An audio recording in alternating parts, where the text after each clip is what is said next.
I was sitting in that leather chair in the lawyer's office when my grandson told me I was too old to matter anymore. Just like that.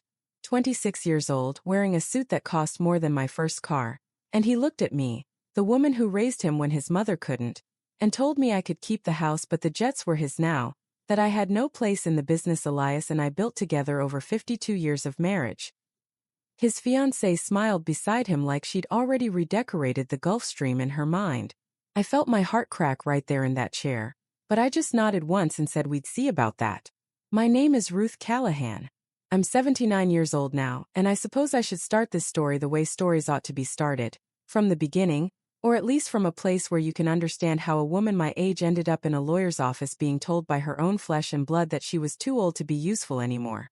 Elias Callahan was my husband. Was. That word still catches in my throat 2 years later. He built Callahan Charters from nothing, from less than nothing really. When we married in 1973, he had one beat-up Cessna 172 that rattled like a tin can full of bolts every time it took off. I was 27, fresh out of nursing school, and my mother told me I was crazy to marry a man whose entire fortune was tied up in an airplane held together with hope and wire. But Elias had this dream, you see. He didn't want to fly rich people to vacation homes. He wanted to fly doctors to remote villages in Alaska, families to funerals they couldn't otherwise reach, children to cancer treatments in Seattle when the roads were snowed in and time was running out. I believed in that dream. More than that, I lived it. For 52 years, I was the one who answered the phone at 3 in the morning when a father called crying because his daughter needed to get to a hospital 200 miles away. I was the one who kept the books, who made sure the pilots got paid even when we had to skip our own paychecks. I was the one who cleaned the planes between flights, who stocked the first aid kits, who held the hands of terrified passengers who'd never flown before. Elias was the vision, but I was the steady hands that kept that vision alive. We grew slowly. 1 plane became 2. 2 became 5. By the time Elias turned 60, we had 14 jets. Not the flashy kind you see celebrities stepping out of in magazines, but solid, reliable aircraft that could handle tough weather and rough airstrips. Medical transports. Disaster relief. Emergency evacuations. The business was worth $88 million when Elias passed, but that number never meant much to either of us. What meant something was the wall in our hangar office covered in thank you letters. Photographs of children who made it to treatment in time. Notes from families who got to say goodbye. Lucas was our daughter Sarah's boy. Our only grandchild. Sarah got pregnant young, married wrong, and divorced bitter. And by the time Lucas was 6 years old, she was working double shifts at the hospital in Anchorage and barely keeping her head above water. So Lucas came to live with us for a while. That while stretched into years. We raised him in the house next to the hangar. He did his homework at the dispatch desk. He learned to read sitting in the cockpit of that old Cessna we never could bring ourselves to sell. I loved that boy like he was my own son. Maybe more, if I'm being honest, because I'd gotten a second chance at the parts of motherhood I'd missed while building the business with Elias. I paid for his private school when Sarah couldn't. I bought him his first car when he turned 16, a sensible used truck, but he wanted the red one, so we got the red one. I wrote the checks for his business degree at the University of Washington. Every birthday, every Christmas, every small triumph I was there. Elias used to joke that I spoiled the boy rotten, but he'd say it with a smile, slipping Lucas a $20 bill when he thought I wasn't looking. I noticed the changes slowly. That's how these things happen, isn't it? Not all at once, but in small moments that you tell yourself don't mean anything until suddenly they mean everything. Lucas stopped calling as much during college. When he did call, he talked about startups and venture capital and disruption, words that sounded sharp and hungry in his mouth. He came home less. When he did visit, he spent more time on his phone than with us. The summer after he graduated, he brought a girl home. Melissa. Pretty in that carefully constructed way, with perfect nails and a perfect smile that never quite reached her eyes. She looked at our small house, the house where Elias and I had raised a family and built a legacy, and I saw her nose wrinkle just slightly, as if she'd smelled something spoiled. Elias got sick the winter Lucas turned 24. Pancreatic cancer, stage 4. Nothing to be done but make him comfortable and pretend we didn't both know how this story ended. Lucas visited twice during those 8 months. Twice. He was busy with some tech startup that needed funding, he said. He'd come when he could, he said. Elias never complained, but I'd catch him staring at his phone sometimes, waiting for it to ring, and the waiting broke my heart worse than the cancer did. The day Elias died, Lucas showed up at the hospital 3 hours after I called him. 3 hours. He'd been in Seattle only a 2-hour drive away. When he walked into that room and saw his grandfather's body already gone cold, he cried, but I remember thinking even then that the tears looked practiced, like he'd rehearsed them in the car on the way over. Maybe that's uncharitable of me. Maybe grief makes us all perform a little. But I couldn't shake the feeling that he was crying for what he'd lost. Not for who we'd lost. The funeral was beautiful. I made sure of it. Elias deserved that much. The church was packed with pilots and mechanics and families we'd helped over the years. People flew in from villages across Alaska. A little girl who'd beaten leukemia 10 years ago sang Amazing Grace, in a voice so pure it made the stained glass windows seem dim in comparison. Lucas gave a eulogy about legacy and remembering the past while building the future. It sounded like something he'd found on the internet. After the service he hugged me, told me he loved me, told me we'd figure everything out together. I wanted so badly to believe him.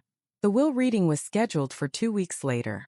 That gave me time to bury my grief in the practical work of sorting through Elias's things, calling the lawyers, notifying the banks, doing all the small terrible tasks that death demands of the living. Lucas called me twice during those 2 weeks. Both times to ask questions about the estate. Both times he mentioned the jets. Both times I felt something cold settle in my stomach, but I pushed it away because surely he wouldn't. He did. The morning of the will reading, I woke up at 5 like I always do. I made coffee in the kitchen where Elias and I had shared 52 years of breakfasts. I put on my good Navy dress, the one I'd worn to our 50th anniversary party, and I drove myself to the lawyer's office in downtown Anchorage. I got there early because I'm always early, because being on time is being late, because that's what you learn when you spend your life making sure planes take off on schedule. Lucas arrived 15 minutes late in a charcoal suit that probably cost $3,000, Melissa on his arm in a black dress that was too short for a will reading and heels too high for the February ice. They looked like they were going to a cocktail party, not saying goodbye to the man who'd loved us both. The reading itself was straightforward at first. The house went to me. 100,000 to the church. 50,000 each to our favorite charities, the Children's Hospital, the Volunteer Search and Rescue, the Food Bank. Modest trust funds for Lucas and for Sarah. Standard stuff, the lawyer said. Everything in order. Then he got to the section about Callahan Charters, and I felt the room temperature drop about 20 degrees, though maybe that was just me. The jets and the business, the lawyer read in his careful attorney voice, would pass to Lucas as the primary beneficiary, with operational oversight and profit-sharing provisions for me to be determined by. That's when Lucas interrupted. Leaned forward in his chair with his elbows on the conference table like he was closing a business deal, and he looked at me with something in his eyes I'd never seen before. Something cold and calculating and absolutely certain of itself. He told me I was too old to manage the business. He told me Elias had always intended for someone young and energetic to take over. He told me I could keep the house, wasn't that generous, but he was cutting me out of any control over the jets or any share of the profits because really, what did I need it for at my age? His fiancée nodded beside him like this was all perfectly reasonable. The lawyer looked uncomfortable but said nothing. I sat very still in my chair. My hands were folded in my lap. I'd painted my nails the night before, a soft pink that Elias always liked, and I stared at them while my grandson explained to me that the life's work Elias and I had built together was no longer mine to touch. I'd cried so much in the 2 weeks since Elias died that I thought I had no tears left, but I felt them burning behind my eyes anyway, hot and humiliating. I would not cry in front of Lucas. I would not give him that. So I just nodded once. Looked up at my grandson, the boy I'd rocked to sleep when he was small, the boy I'd taught to tie his shoes, the boy who used to call me Nana with a gap-toothed grin, and I said very quietly that we'd see about that. Then I stood up, thanked the lawyer for his time, and walked out of that office with my head high and my heart in pieces. I drove home in silence. The radio stayed off. The world outside my windshield was all gray snow and grayer sky, the kind of February afternoon in Anchorage where the sun barely bothers to show up at all. My hands were shaking on the steering wheel. Not from anger yet, that would come later, but from something deeper and more frightening. Disbelief, maybe. Or the terrible recognition that I'd been a fool. When I pulled into the driveway of the house Elias and I had lived in for 43 years, I sat in the car for a long time with the engine running, watching the exhaust fog up in the cold air. The house looked exactly the same as it had that morning. Same blue siding, same white trim, same porch light that Elias had installed crooked 20 years ago, and never got around to fixing. But everything felt different now. Like I was looking at a photograph of my life instead of living in it. Inside, the silence was unbearable. For 52 years this house had been full of sound. Elias's terrible singing in the shower, the dispatch radio crackling from the kitchen counter, the phone ringing at all hours with people who needed help. Now there was nothing.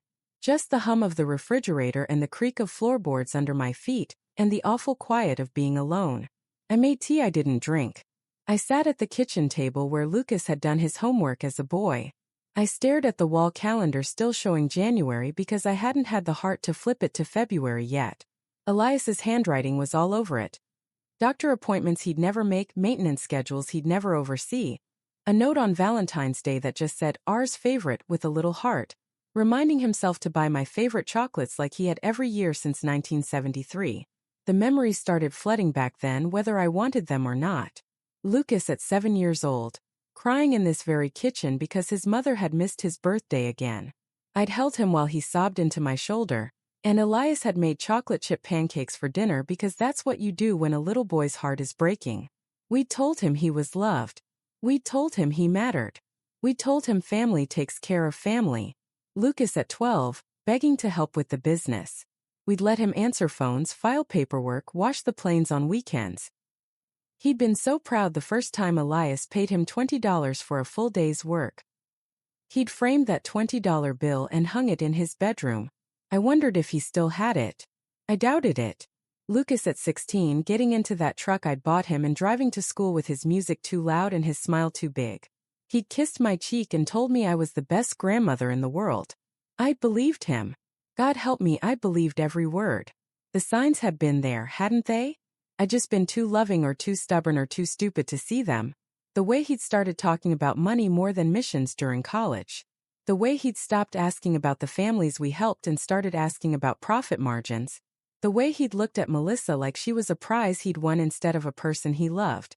The way he'd looked at me in that lawyer's office. Not like his grandmother, but like an obstacle to be removed.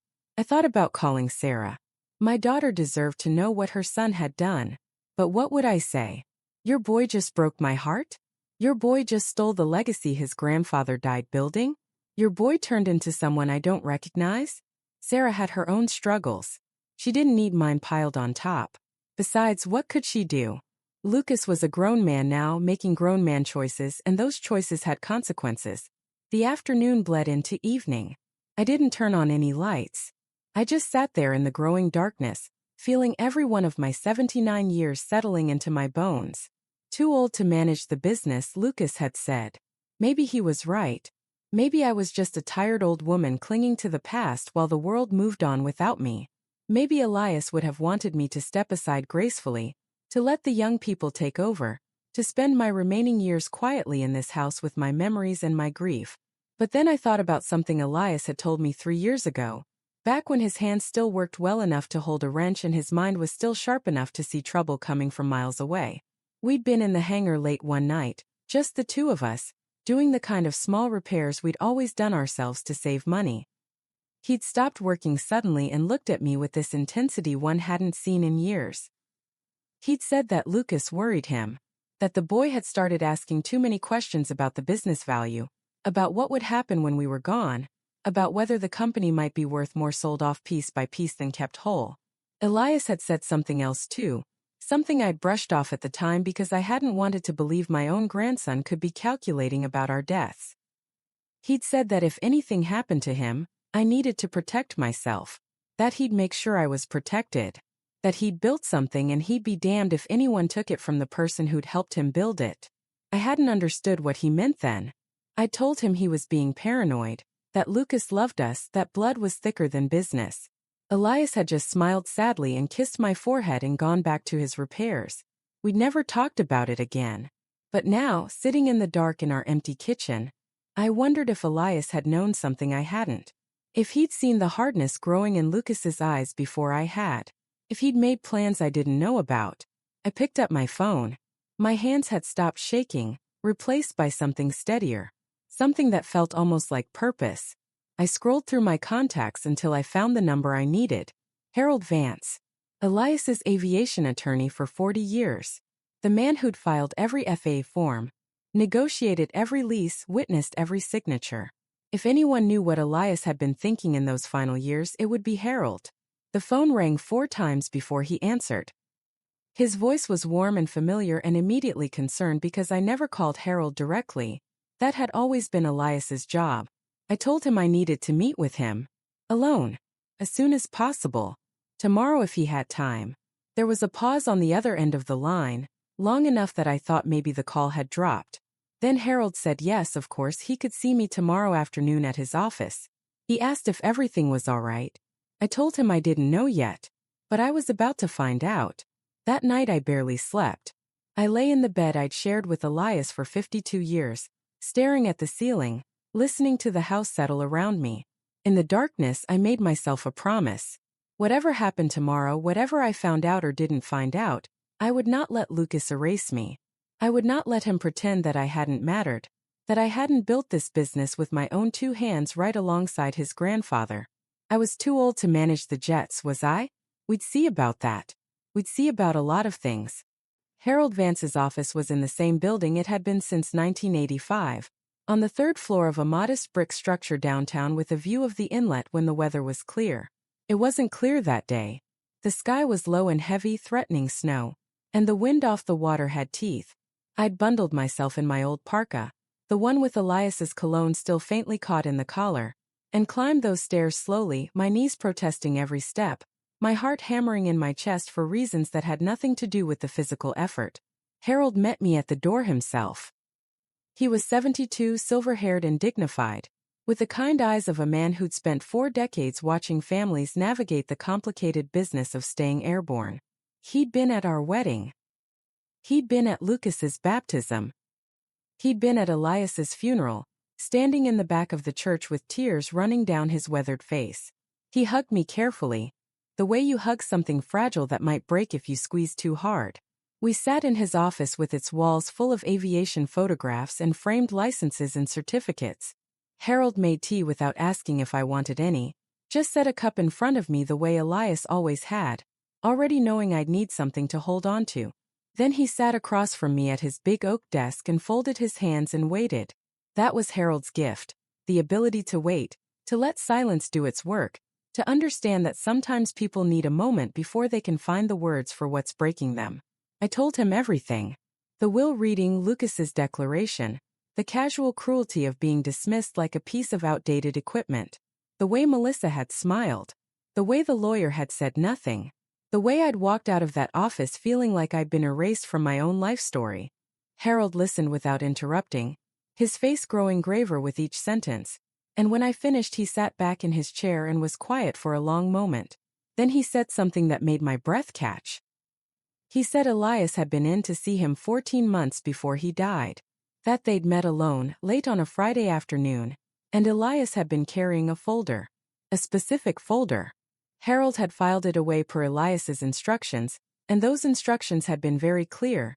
If Ruth ever came asking, if there was ever any trouble with the estate, if Lucas ever tried anything foolish, Harold was to open that folder and read what was inside. My hands were trembling again. I set down my teacup before I could spill it. Harold stood and went to his filing cabinet, the old metal kind that predated computers, and he opened a drawer and pulled out a slim manila folder with Elias's handwriting across the tab. Just my name. Ruth. Nothing else. He brought it back to the desk and set it down between us like it was something sacred and dangerous all at once. He opened it carefully. Inside was a single sheet of paper, typed and notarized, with Elias's signature at the bottom in the strong clear hand he'd had before the cancer made everything shake. Harold put on his reading glasses and studied it for a moment, though I suspected he already knew every word by heart. Then he looked up at me with something fierce and protective in his expression. He told me what the document was. An addendum to the trust. A clause that Elias had built into the operating agreement of Callahan Charters, like a hidden foundation under a house. Harold called it a termination trigger. The words sounded official and legal and absolutely final. The clause was simple. Brutally simple. If any beneficiary attempted to exclude Ruth Callahan from decision-making authority, operational oversight, or profit-sharing of the fleet during her lifetime, their entire interest in the estate would immediately and irrevocably terminate. Everything would revert to me. Full ownership, full control, full profits. No appeals, no negotiations, no second chances. It was ironclad. Harold had made sure of that. Elias had made sure of that. I stared at that piece of paper like it was written in a foreign language. Harold slid it across the desk so I could read it myself. The words blurred in front of my eyes, not from tears this time but from something else. Shock maybe. Or the dizzy feeling of the ground suddenly becoming solid under your feet again, after you've been falling for so long. Harold told me something else then, his voice gentle but certain. He said Elias had been very specific about his reasoning, that he'd told Harold I was the one who'd carried them through every storm, every setback, every impossible year when the business nearly went under and they'd survived on prayer and stubbornness alone, that Elias knew exactly what would happen if Lucas got control.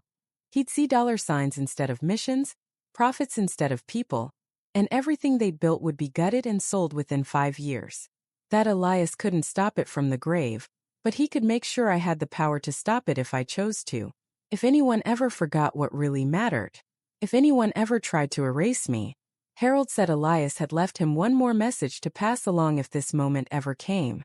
The old lawyer's voice cracked just slightly as he recited it. She carried me through every storm. If they ever forget that, make sure they lose everything they thought they gained. I couldn't speak. My throat had closed up entirely. I just sat there with my hands pressed flat against Harold's desk, feeling the smooth wood under my palms, grounding myself in something solid because everything else was spinning. Elias had known. He'd seen it coming. He'd loved me enough to protect me from our own grandson even after death. Harold asked me what I wanted to do.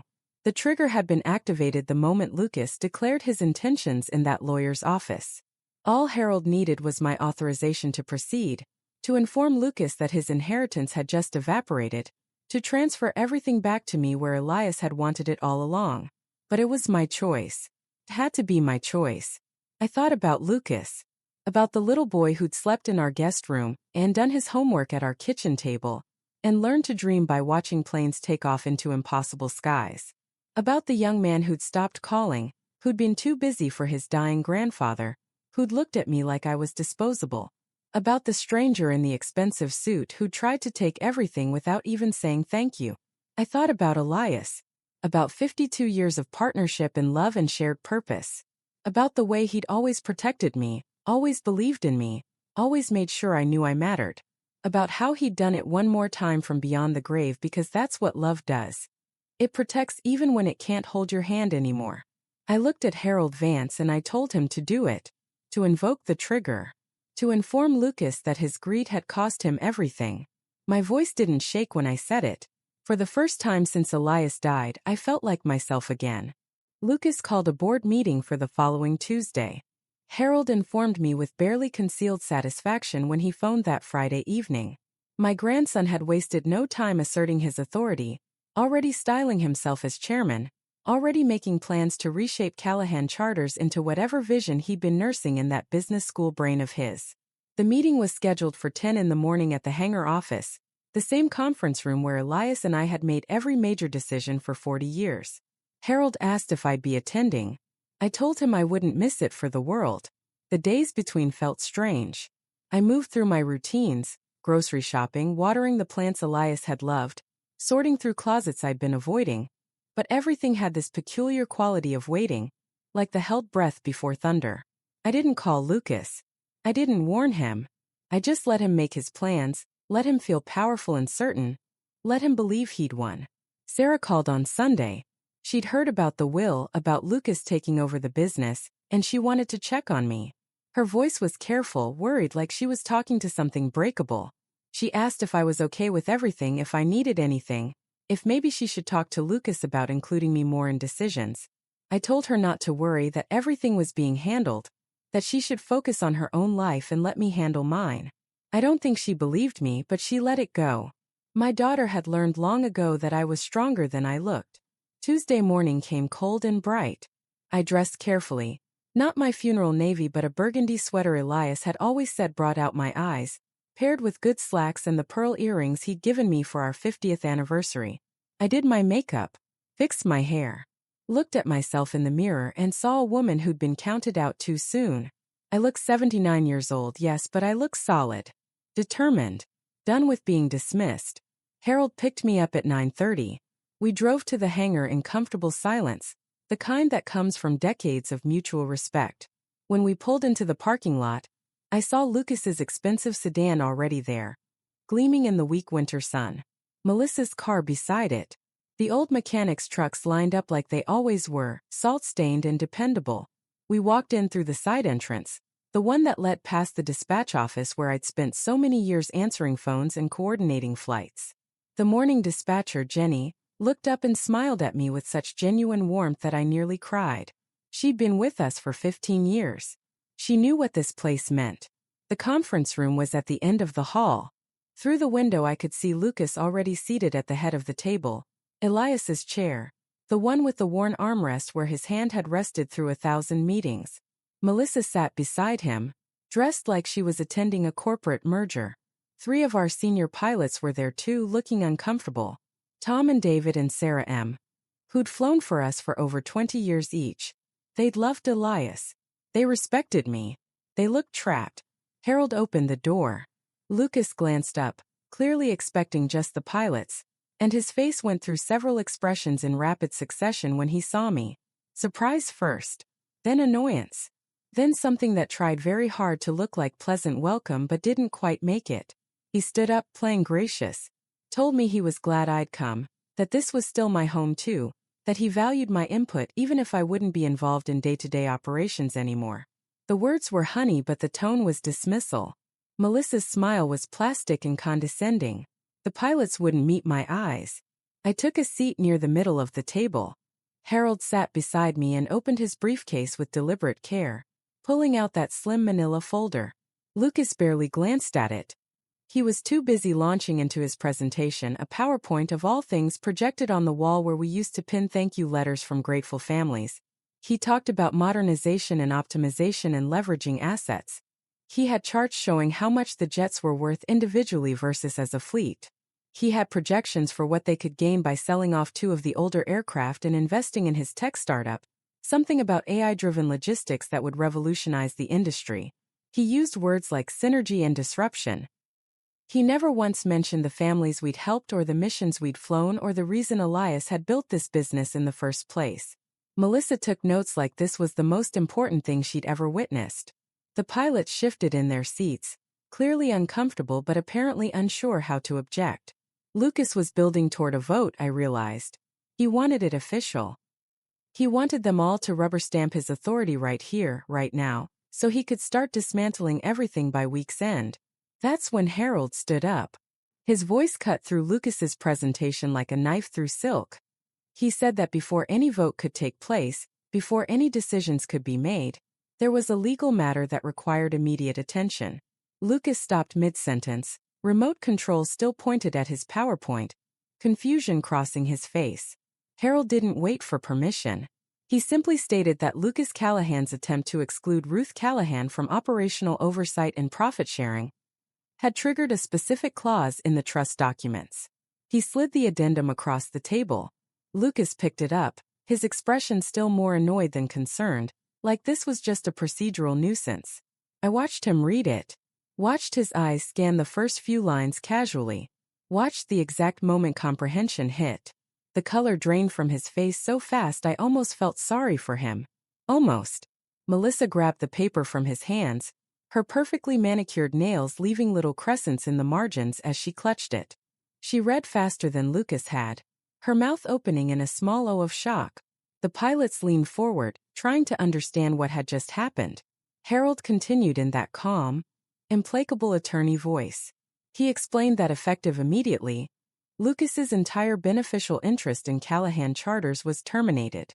That full ownership, operational control, and all profits reverted to me for my lifetime as specified in the irrevocable trust amendment executed and notarized by Elias Callahan 14 months prior to his death, that there was no appeal process, that it was, in the legal terminology, a done deal. The room went absolutely silent. Even the hum of the fluorescent lights seemed to hold its breath. Lucas stared at the paper like it might change if he looked hard enough. His mouth moved but no sound came out. Melissa's face had gone from shock to furious, red spots blooming on her cheeks like she'd been slapped. Finally Lucas found his voice.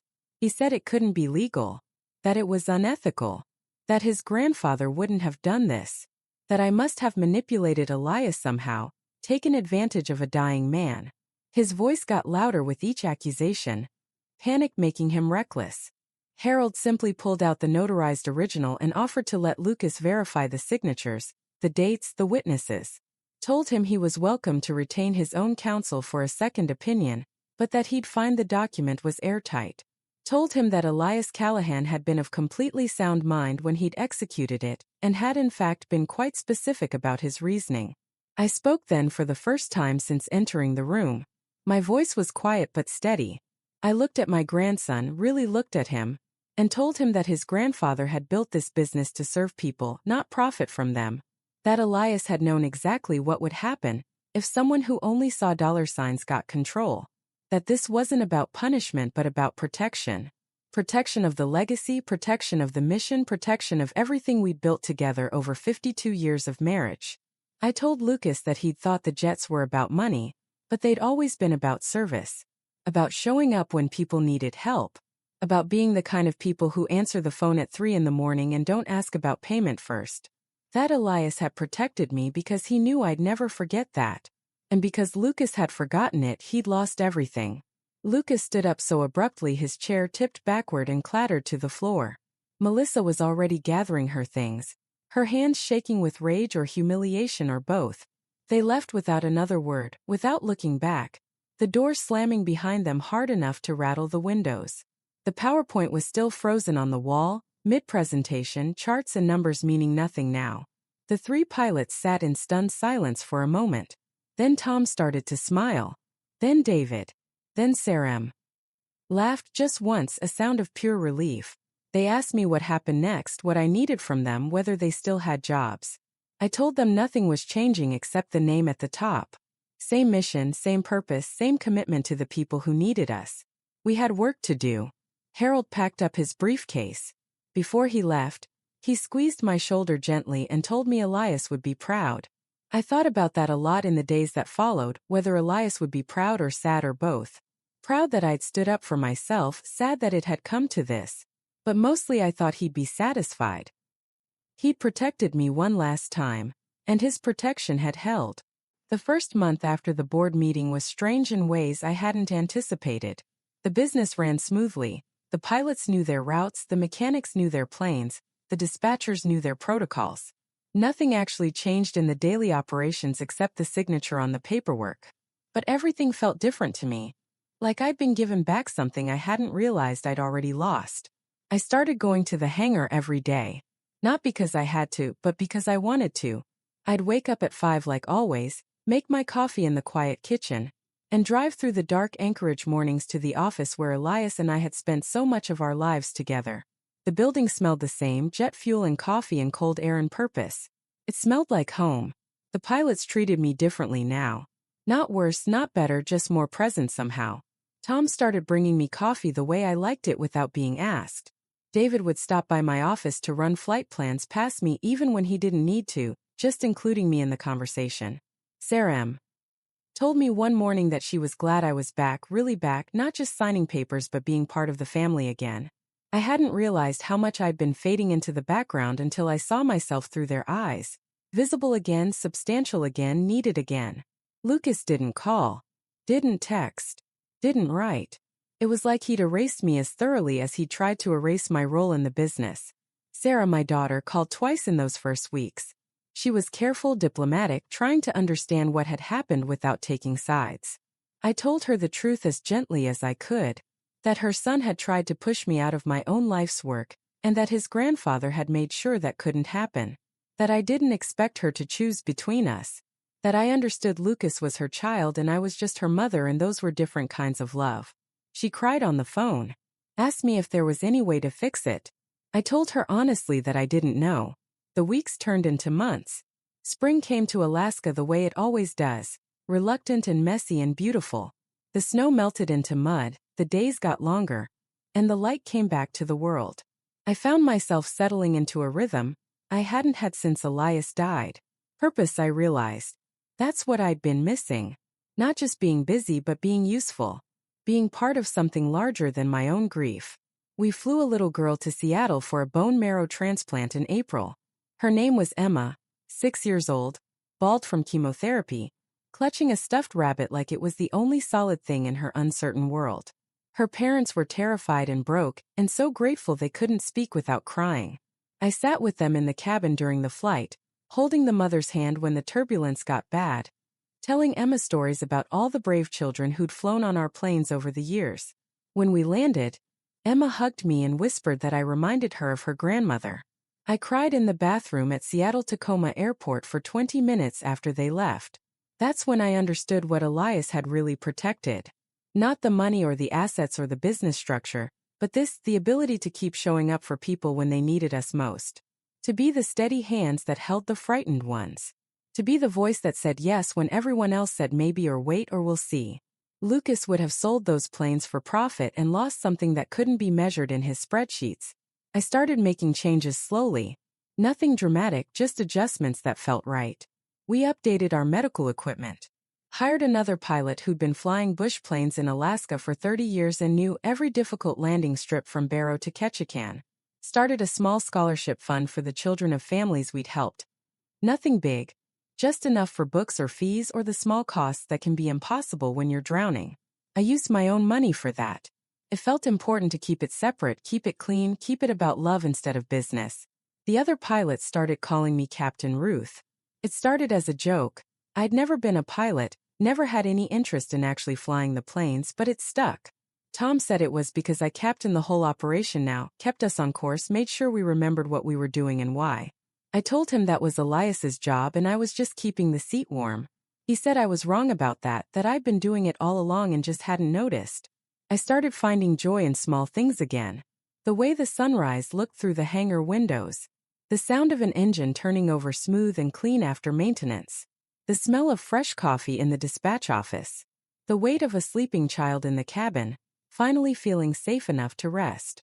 The thank you cards that still came in the mail, addressed to Callahan Charters, telling us we'd saved someone's life or made the worst day bearable or given them hope when they'd run out. I made new friends too. Or maybe I just noticed the friends who'd been there all along. Jenny the dispatcher invited me to her book club. I went once just to be polite and ended up going every month after that. Reading mysteries and memoirs and arguing about endings over wine and cheese in someone's living room. Sarah M. The pilot took me hiking on an easy trail when the weather got warm, just the two of us talking about everything and nothing, and I realized I hadn't had a friend my own age in years. I'd been so busy being a wife and a grandmother and a business partner that I'd forgotten how to just be Ruth. The house felt less empty. I couldn't explain it exactly because nothing had changed physically. Elias was still gone, the rooms were still quiet, the other side of the bed was still cold. But somehow the loneliness had softened. Maybe because I was tired at the end of the day instead of just exhausted. Maybe because I had stories to tell even though there was no one there to tell them to. Maybe because I was living again instead of just surviving. I thought about Lucas sometimes. Wondered what he was doing, whether his startup had succeeded or failed. Whether Melissa had stayed or left when the money disappeared. Wondered if he ever thought about the little boy he'd been. The one who'd loved planes and believed in heroes. Wondered if he regretted what he'd done or just resented getting caught. I didn't know. Maybe I'd never know. But I knew this. I'd stopped waiting for him to apologize. Stopped hoping he'd come back and say he was sorry and beg me to forgive him. Not because I wouldn't forgive him if he did, but because I'd realized I didn't need him to. My life had value whether he acknowledged it or not. My work mattered whether he respected it or not. I mattered whether he loved me or not. That was Elias's real gift. Not the legal protection, though that mattered. Not the business, though that sustained me.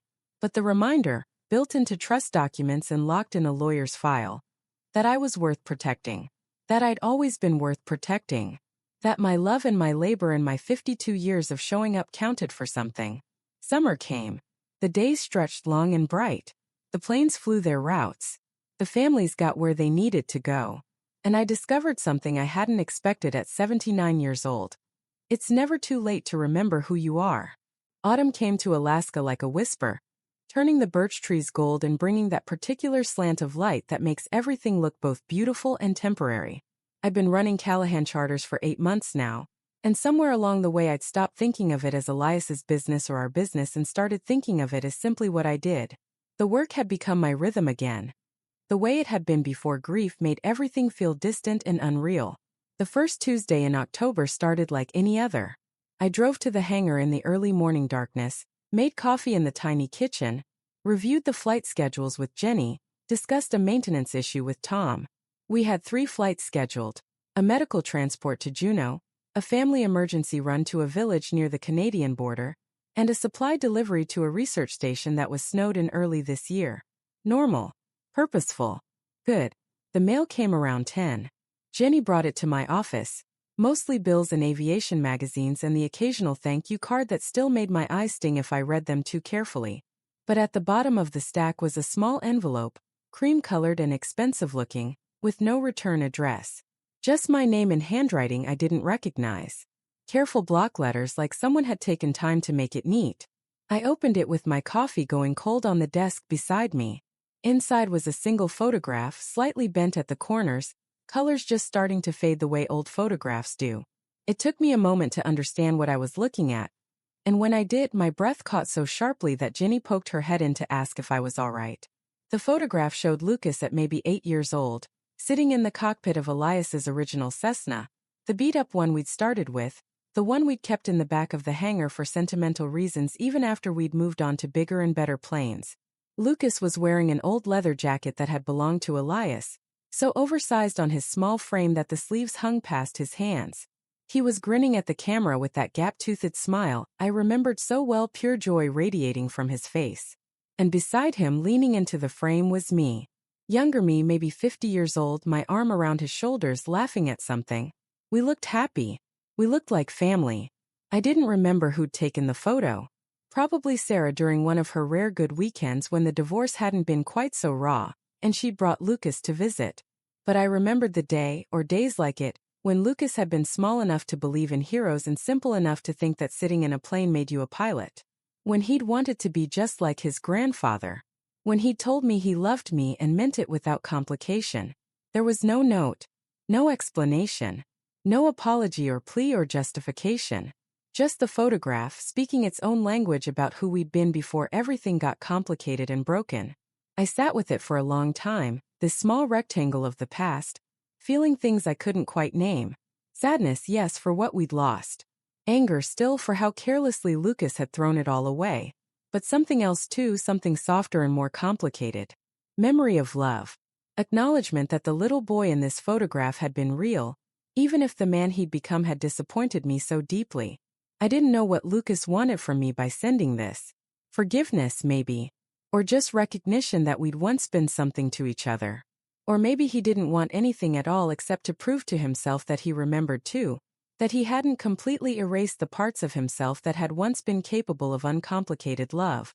I put the photograph on my desk where I could see it while I worked. Not in a frame, not yet, but just propped against my coffee cup where the morning light caught it. Jenny noticed it during lunch and asked who the cute kid was. I told her it was my grandson. She smiled and said he looked happy. I agreed that he had been, once. The days moved forward the way days do. We flew our missions. We helped our families. The photograph stayed on my desk, and I found myself glancing at it sometimes when I was thinking through a problem or making a decision. It didn't change anything about what had happened between Lucas and me. Didn't erase his cruelty or excuse his entitlement. Didn't make me trust him again or want him back in my life. But it reminded me that people are complicated. That the same person can be both the smiling child and the cold young man. That love and disappointment can exist in the same heart without canceling each other out. 3 weeks after the photograph arrived, I was closing up the office late one evening when my phone rang.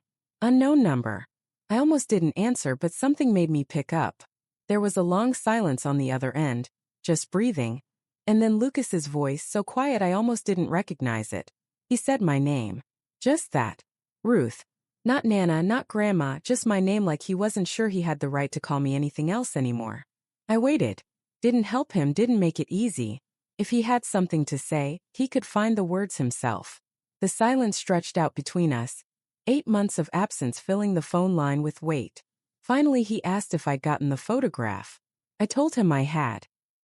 He was quiet again, and then he said he'd found it while packing up his apartment, that he was moving, that things hadn't worked out the way he'd planned. He didn't elaborate and I didn't ask. Then he said something that surprised me. He said he wasn't calling to apologize because he knew sorry wasn't enough, and he wasn't sure he even knew how to apologize for something that big. But he wanted me to know he remembered. Remembered being that kid in the photograph. Remembered feeling safe and loved and certain that his grandmother would always be there. Remembered before he'd gotten confused about what mattered. He said he didn't expect anything from me. Didn't expect forgiveness or reconciliation or another chance. He just wanted me to know that he knew what he'd lost, and it wasn't the money. I sat with the phone pressed to my ear, looking out at the hangar where Elias's plane sat waiting for tomorrow's missions, and I felt something shift in my chest. Not forgiveness, not quite yet. But maybe the possibility of it someday if Lucas was willing to do the work of becoming someone worth forgiving. I told him I appreciated the call. Told him I hoped he figured out what he was looking for. Told him I meant that genuinely. Before he hung up, I told him one more thing. I told him the photograph was on my mantle now, in a simple frame, next to one of Elias and me on our wedding day. Not because I'd forgotten what happened, but because I'd decided to remember it all, the good and the bad, the love and the loss, the little boy and the man he'd become. That's what family meant sometimes. Holding all of it at once. The line went quiet. Then Lucas said thank you, his voice cracking just slightly, and disconnected. I drove home through the October darkness feeling lighter than I had in months. The house was still empty when I got there, but it felt less lonely somehow. I made tea, sat in Elias's old chair, and looked at the photograph on the mantel catching the lamplight. 2 photographs now side by side. The past and the deeper past. The marriage that had sustained me, and the child I'd loved before everything got complicated. I didn't know if Lucas and I would ever be close again. Maybe we would, maybe we wouldn't. That was a story still being written, one difficult conversation at a time. But I knew this. I'd stopped waiting for other people to determine my worth. I'd stopped letting my grandson's choices define my value. I'd built a life that mattered, doing work that served people, surrounded by chosen family who saw me clearly and loved me anyway. Elias had protected me with legal documents and lawyer meetings and termination triggers. But the real protection had been simpler than that. He believed I was strong enough to stand on my own. He trusted me to remember what mattered. He'd known that even at 79, even heartbroken, even dismissed and diminished, I had everything I needed to reclaim my life. He'd been right. Outside my window, the Alaska night was deep and cold and full of stars. Tomorrow the planes would fly and the families would travel and the work would continue. Tomorrow I'd wake up at 5 and make my coffee and drive to the hangar where I belonged. Tomorrow I'd be Captain Ruth, holding steady, keeping course, protecting the legacy not by clinging to it but by living it. Legacy isn't what you grab, I told Lucas that day in the boardroom. It's what you protect. But I understood now it was more than that. Legacy is what you become when you choose every single day to be worthy of protection. To be the person who shows up, who serves, who loves even when love costs you everything. I was that person. I'd always been that person. And no one, not grief, not age, not betrayal, could take that away from me.